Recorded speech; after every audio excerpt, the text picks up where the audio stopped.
Hey everyone, welcome to this Powered by Iron Health podcast. Today we're here with Seth from MADabolic. What's up, man? How you doing? Thanks for having me. Yeah, for sure. So Seth is a new gym owner in the area. Very interesting concept we're going to dive into, talk about it. Our whole vision is really create a community that raises the standard of health and wellness. I took one of the classes at this facility, and it really is about that. So we're just going to dive into the specifics of that, the principles, and as always, we always like to highlight small businesses. I think we're in this together. It's a struggle, so it's always fun for people to get behind the curtain to see what that's like. Yeah, sure. I appreciate it. Yeah, it'll be fun. So tell me about. Let's start with your story. Like, what got you into this, and then we'll dive specific to MADabolic specifically. Yeah, I mean, I've always, I was an athlete growing up. Baseball, swam a little bit in high school, and just loved being in the gym. Like that was, my place to get better, right? We kind of, me and my fiance, girlfriend at the time, we shifted down to Charlotte after college, found MADabolic about a year into living there, and kind of just fell in love with the concept of, just we're going to get better, we're going to get stronger, we're going to do things a certain way, we're going to have a certain tone, a voice that is disruptive, but it tells the truth. It doesn't dance around the truth. And we just gravitated toward it, right? It became home. It became like a second home, somewhere we can get away from, everything going on, all of the stresses of daily life, and just say, hey, we're going to go work out. And a couple of years down the road of just being members for a long time and buying into their culture, we kind of just said like, hey, this could be something that we could buy into. This is something that I could envision, taking somewhere and taking this culture and bringing it to, another place. Kind of get to where we are now. Stamford was an opportunity that was brought to us, and we took it over in December. So it's, since then it's been really great. We've been going quick. It's, quick transition from Charlotte, moving from Charlotte to Stamford in about a month's time and notice was a lot. But it's been fun, and the people here have been awesome, receptive to us, and we've loved them, and it's just been a really cool place to be for the last 3 months, and place will be for a long time to come. That's awesome. Yeah. So let's start with the values of MADabolic, the principles behind it, and like what really locked you in. You're like, this is what I think fitness should be. Yeah, I mean, I think it's more of looking into what fitness shouldn't be, right? I think kind of looking at the issues that we see in fitness, and we see a lot of bad movement. You can go on Instagram any given day and scroll through various bunch of gyms and just see a lot of bad movement. And it's not that you're judging that person for having bad movement, but you've got to look at what's the reason why this movement's so bad? Why does it look the way it does? And it really comes from the care that we put into trying to teach people.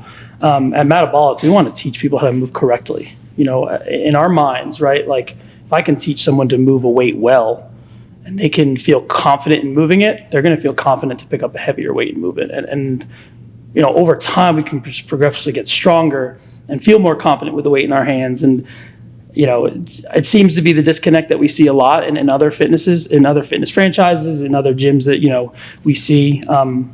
It may be able to create a great community, but at the end of the day, like we want people to come in to get stronger, to better their lives, to age athletically, to age vibrantly, and we want to help them do it by teaching and ensuring that they're not in for risk of injury. That's the biggest thing, right? Like we're going to get older. Our muscles are going to start to move in different ways. Our body's going to start to move in different ways. We just want to be able to, lengthen that timeline of, hey, I have a fitness journey, and it's never ending. It's not going to stop. There's no end to your fitness journey. It's just how long can we stay on a track where, we're not getting injured, we're getting stronger, and when we get older, when we're 80 years old, we can get up out of our chair and not feel pain, right? Yeah. It's the end goal, right? I hope they got some good drugs by the time I'm 80. Yeah. So the principles are on strength training. Like that's the core principles of MADabolic. Yeah. The strength is our base. It's what we prioritize, and just trying to create the culture of, hey, we don't need these 1,200 calorie diets. We don't need to think of food as a privilege, right? Like you train in order to earn the right to eat. You don't eat in order to earn the right to train. I'm sorry, the other one. I just flipped that. My bad. We'll edit that out. We eat in order to earn the right to train. We don't train in order to earn the right to eat, right? And that means fuel your body, right? Give it the energy it needs to propel you into your workouts. Don't think of your workouts as, I just had this, greasy hamburger and fries. Now I got to go burn it off. No, like, your body wants to use that as fuel, right? Have a good workout. Let it use it as fuel, and we'll go from there. We can teach nutrition as a whole and say, these are the macros that we can follow to gain muscle. These are the macros we can, follow to lose weight, to lose fat. This is the macros we can use to maintain. But we just need to be able to say, like, food is your friend, not your enemy, right? And we've got that whole nutrition blueprint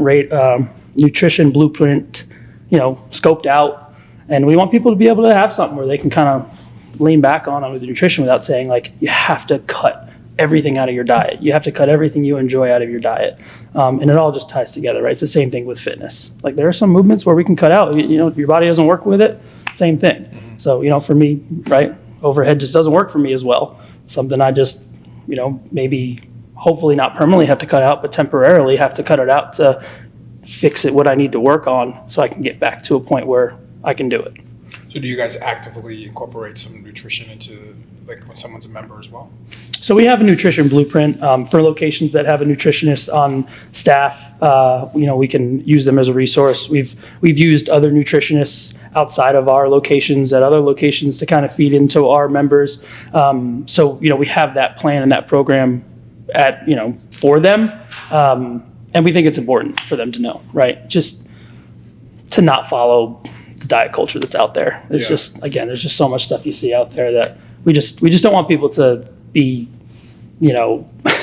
just brainwashed by social media. It's tough to say that because it's going to happen regardless of, me wanting it to happen or not, but just to try to teach them the right things. Yeah.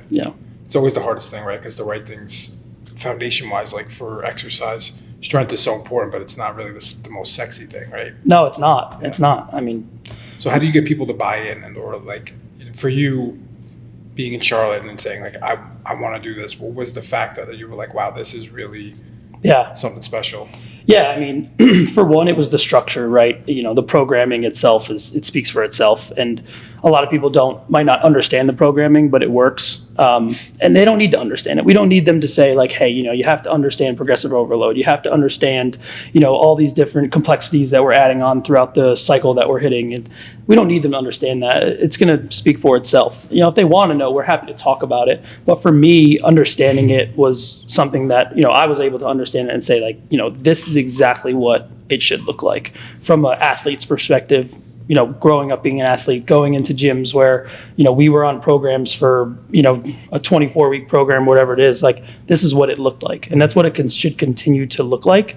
And they just do it really well at scale, right? I mean, 25 people in a class, we're able to scale that. And, our trainers are, they're the reason why it works, right? They're well knowledgeable. They understand movement, and they know what to look for. And it's important. Yeah. So if we go specifics of the programming, like big picture, what are the principles there?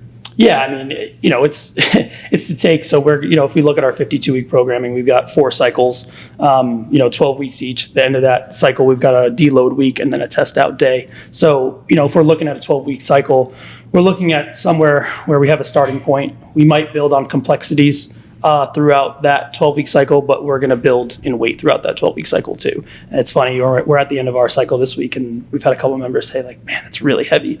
Well, we're at the end of our cycle. We got a deload week coming up next week. Yeah. We're trying to push it a little bit, and then next week, we're going to bring it back down. We're going to reset. We're going to take that deload week to kind of take the stress off of our central nervous system, give our muscles the recovery it needs, and then we'll pick back up, in 2 weeks. And it's how we avoid the plateauing. It's how we avoid the injury. It's just, it's standard programming, right? It's good programming. And how is it adjusted? Like, what is the split? Like traditional, like not traditionally, but you may have a back day, an upper day. Mm-hmm. You guys are more functional, so how do you break up a split there? Yeah, so that's all done in the programming, and that's taken care of by our corporate team. Yeah, but Brandon and Kirk, they were pro hockey players, and they've taken a lead on the programming. They've been doing it since since MADabolic has started, and they continue to do it. And they take all that. I could go into hours and hours about how it works, but they understand what it takes to take someone from here and bring them here, right? And that's the main goal. We want people to progress. We don't want to just maintain, if you take someone who's just like, oh, I just want to come in the gym and I just don't want to lose any weight, I don't want to gain any muscle. Well, we got to get stronger as we get older, right? We got to be able to maintain that strength. So, what you can maintain at, 21, you're not going to be able to maintain that same thing at 30 and 40, right? You have to be able to adjust with your body. So, yeah. Very cool. So do you recommend people come every day? Is it like a 7-day-a-week thing? No, our recommended is 4 times a week. 4 times a week at MAD, an active recovery day, another active recovery day, go out and do yoga, do solid core, go for a run, take your dog for a walk, go swim, right? And then take a full-on rest day. Let your body actually have a day to just have no stress. And it's important. We just too often, again, right, we see just 6-7 day week people and their just bodies are run down and they can't figure out why they can't make progress. And you can't get someone out of their own mindset, right? Like everyone's in their own mindset and it's okay. It's just it's a teaching moment. It's to say, I understand, you want to work out a lot. I understand why you might feel like you need to work out 6-7 days a week, why you feel like you might need to work out 2 times a week or do, a challenge that, attendance is a part of it. But if you take a step back and you look at anything over time, think about it as a baseball player, right? Like if I pitch on a Sunday, I'm not going back to 100% on Monday. I'm not going back to 100% till probably, Saturday in my last bullpen, right? And even if that, I'm probably at 90%. So it's kind of working your way up to going to that 100%. But when we look at training, if you're at a 70% pace, right, you're working on technique, you're working on form. You go up to 80%, we're working on more of that stability. And then you go into 90%, you're kind of working on like that, what I like to think about as like pitching is like, it's my get ready for your 100%, right? Get ready for the game, get ready for that 5 innings that you're going to go throw. But if you're always at 100%, you're not going to be at 100% when you need to perform at 100%, right? When it's time to. So that's kind of where our program comes into to play a little bit. We've got 3 different days. So we've got our 100% day, we've got our 80% day, and we've got our build day where we start at 70, we build up to 80 and finish off at 90% controlled sprint, which is the day you saw with us. Yeah. And that's just kind of the feeling, right? Is like we can't be at 100% all the time. We can't always be at 80%, right? We've got to be able to mix and match and kind of say, we want to work throughout the week in this way. And if we're always at 100, you can't stay at 100 forever, yeah, right? So for sure. Yeah. Cool. You mentioned briefly the guys who started it were hockey players. Yep. So how did they evolve this process, and how many do they have? What's their vision for MAD overall? Yeah. So right now, I believe there's around 35 open studios, spanning kind of across, from where we are over to Brooklyn down to Florida, and then over to Arizona, I believe is the farthest west, and everywhere in between. I believe right now there's about 100 in development. So working on trying to, whether they're at the real estate process of trying to find real estate or in their pre-opening process. So there's about 100 somewhere in that area right now. Very cool. Yep. And I think that, I don't know exactly what their goal is for how many they want. I think they've probably learned from watching a couple different franchises that growing too big too fast is where you start to lose the quality of what you do. Mm-hmm. We want to be able to keep our quality. It's the most important part, and it's really, I would say it's one of the most important words in MADabolic. It's quality over that quantity, right? And that goes for everything we do, from movement to nutrition to having locations, right? You don't want to lose that touch. You don't want to lose what makes you you. Mm-hmm. So, yeah. Before you were doing this, what was your background in, and then what facilitated you to say, I'm going to jump the gun and actually open a franchise? Like, what was the mindset shift there? Yeah, I mean, like I said, I was an athlete. I wasn't a specific personal trainer. Like I wasn't a big movement junkie. I always liked lifting, like I said, and I just wanted to do something in fitness. I love the concept of the structure, right? I wanted to be able to take something where I felt like I had, always had the help I needed, right? And Mad Franchising, they're so supportive, right? Like I'm on a call every week, just, hey, what went well last week? What didn't go well? How can we get better? What's our plan going forward? And they just do a really good job of being there for you, right? It's not hand holding, but it's they've got you if you need them. And I just wanted something like that. I was managing a training facility, a youth training facility. I was doing some baseball lessons, and it was so fun. I loved it. I loved all the kids I worked with, and I thought I was going to do it forever. But after a while, I fell in love with MAD so much that's what I wanted to be a part of. It wasn't falling in love with just being in fitness. It was falling in love with MAD.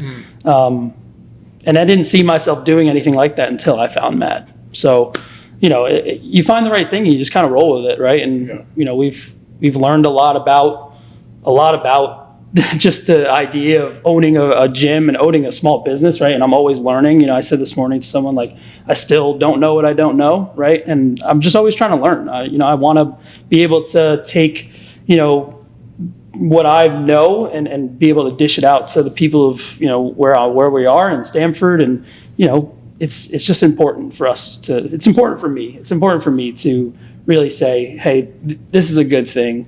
This is something that we can do long term. This is somewhere we can say, we're not gonna every day you're not gonna come in expecting to be on the floor when you're done, right? We're really gonna prioritize your health and your longevity and your strength. And it's something that I resonate with a lot. Yeah, so it makes it a lot easier. Yeah, it does. It really does. It's still challenging, right? Like owning a business is like the hardest thing you can do. Of course, and we uprooted our lives to do it. I mean, and it's not a bad thing. It's a risk that we took. We found something we liked and we said, let's go do it. And we packed up our stuff in 30 days and moved from Charlotte to Stamford. That's not an easy move, right? I mean, you often don't move from the south to the north, right? As they get older, they move from the north to the south. It's true. But for the right thing, I would have gone anywhere. I would have went anywhere for MADabolic because that's something that I believed in. And my fiance, Kayla, too. Like, it's just something that we both we fell in love with, and we kind of got addicted to it. But we got addicted to it for the right reasons because it spoke to everything that we believed in. So just aligned with your values. Yeah, 100%. From starting this, when did you take this over? So what was the story there? This was already was MADabolic, right? Yep, it was already open. Previous owners, they'd done a great job with it.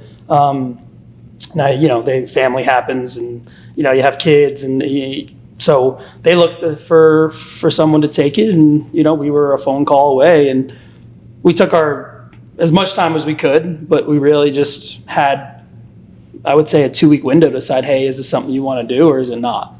And we kind of just had to look at each other and be like, do we want to move to Stamford? That's the end of it, right? It's like, is that the underlying, if we could find the funding and we could feel comfortable with, being able to have staff that were already there and have members that were already there, that's all said and done.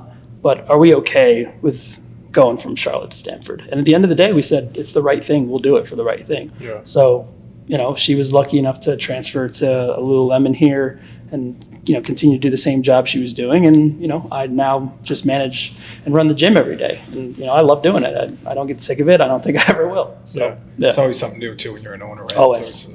New person, a new situation. It's fun. It keeps it fun, for sure. What were some of the biggest hurdles you had to overcome I guess with the exception of saying, like, hey, let's uproot and go? Yeah, I mean, hurdle-wise, like,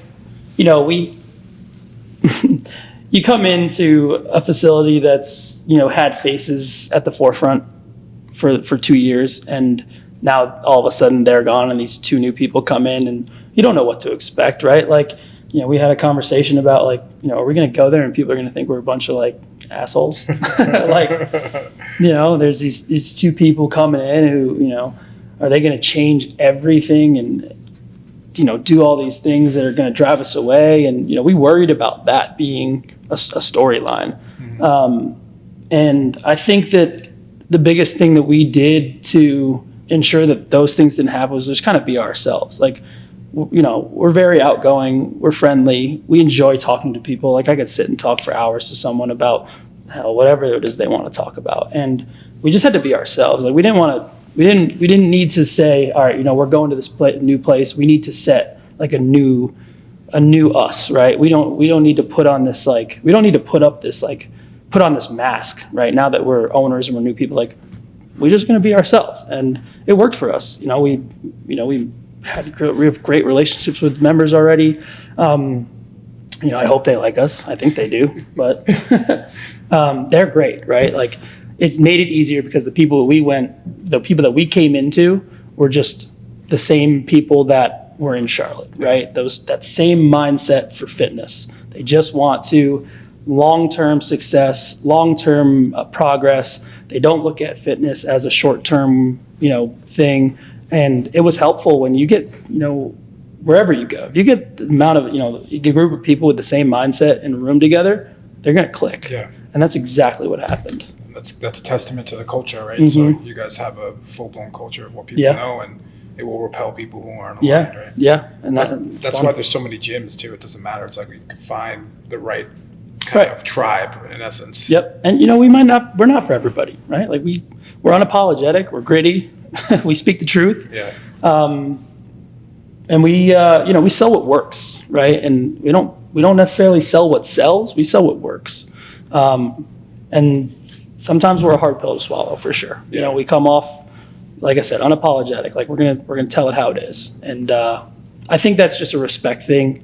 We want to, be truthful with the people that come. They pay a good money to come into our gym and work out, and we don't want to dance around what it is, what our goals are, right? We want to be upfront and honest with them about themselves, about us. It's okay to go up to someone and say, hey, that didn't look good, but let's figure out like what's the root of the problem here, and kind of getting down into it and saying, all right, maybe it's a small tweak of this, and this. Let's see it now. Mm-hmm. And they respect that. And I think we've set that culture of like, you're going to be corrected because you're coming here to move correctly and you're coming here to progress. And you can't do that if you can't be honest with someone about their movement.